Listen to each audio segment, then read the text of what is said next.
What wakes you up in the morning better than a steaming hot cup of coffee?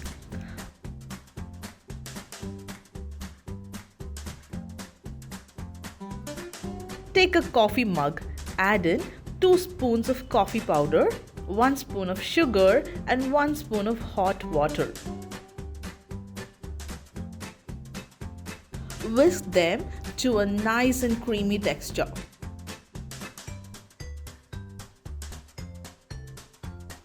Now pour the milk into a pan and whisk the milk to make a good froth.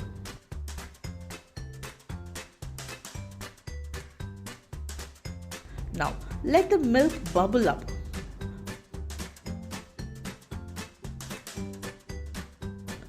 Make sure to pour the hot milk to the creamy texture. Don't miss to slurp as the coffee rises up.